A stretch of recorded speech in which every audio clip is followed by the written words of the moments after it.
live Ukraine.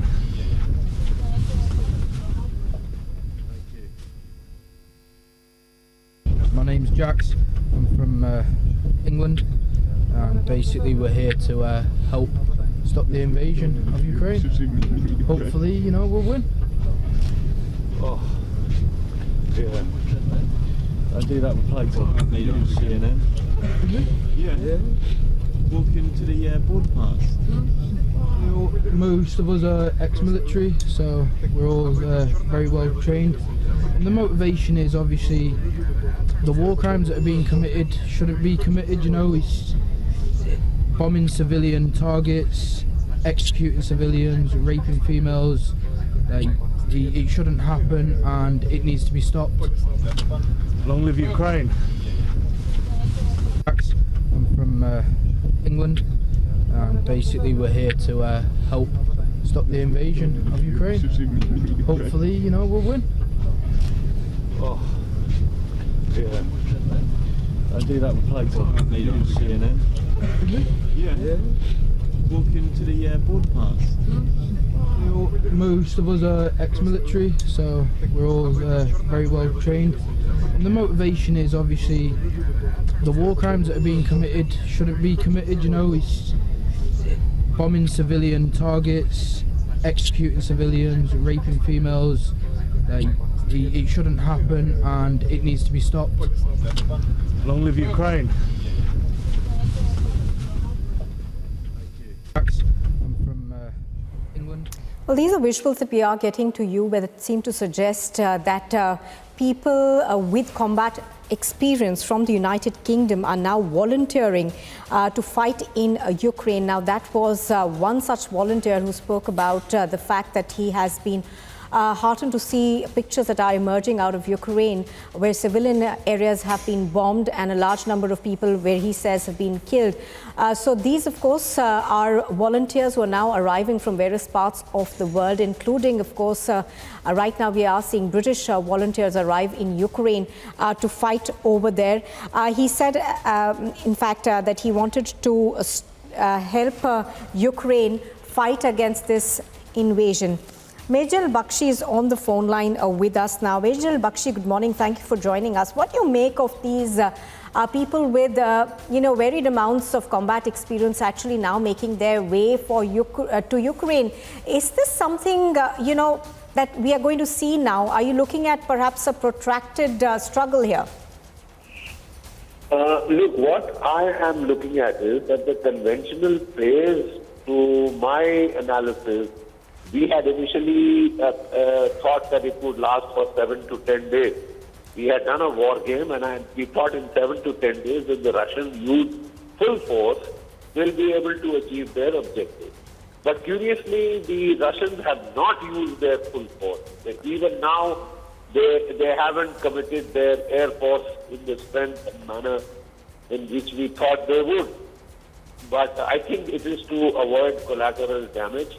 So, because the NATO is not going to put boots on the ground, not going to intervene militarily, they are in no hurry. They are doing it very methodically, very slowly, and they are trying to give time to the civil population to get out. Beyond that, I do not think that they will continue to hold ground. They will hold ground in the Donbass region, in Donetsk and Luhansk. They will hold ground in Crimea. They will hold ground in Mariupol, where they are linking up the Crimea with the land corridor. They will hold ground there. But in other places, they are likely to vacate. This is what they did in Georgia also. Today, they have offered a general ceasefire for the first time, which is a hopeful sign, to try and let the civilians get out. But for a ceasefire to be effective, both sides have to observe it. Even the Ukrainians should not be continuing to fire, because that will disrupt the evacuation of civilians, which is a humanitarian disaster could be caused. So we hope the Ukrainians will also observe the ceasefire, which the Russians have announced, and allow green corridors to become functional. Allow students who are stuck, people who are stuck, civilians who are stuck in the battlefield to get away. That is a humanitarian gesture, and I think all sides should cooperate in that to let the innocent civilians get out of the way. All right, Major General J.D. Bakshi joining us there. Appreciate your joining us on the channel. Let's also go across to Major General Sudhakarji, who's also now with us. Major General Sudhakarji, even as you know, there is talk of the fact that Ukraine and Russia could perhaps be sitting on the negotiating table.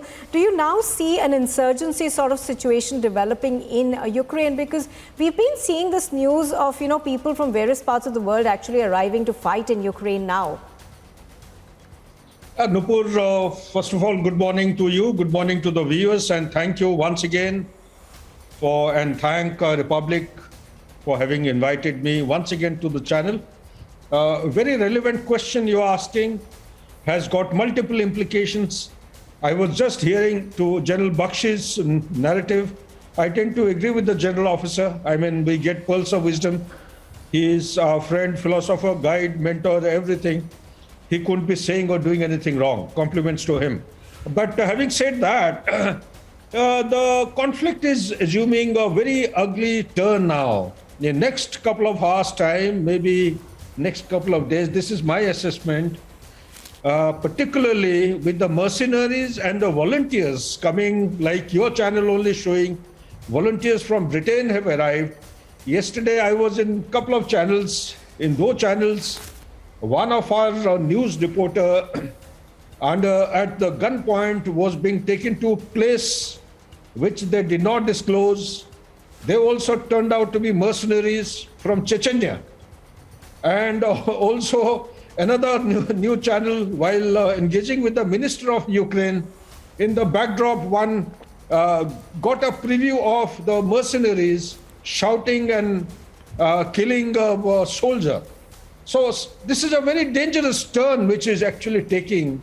And to me, the real conflict or conventional conflict in a built-up area has not started. The intensity is yet to assume its real form and magnitude.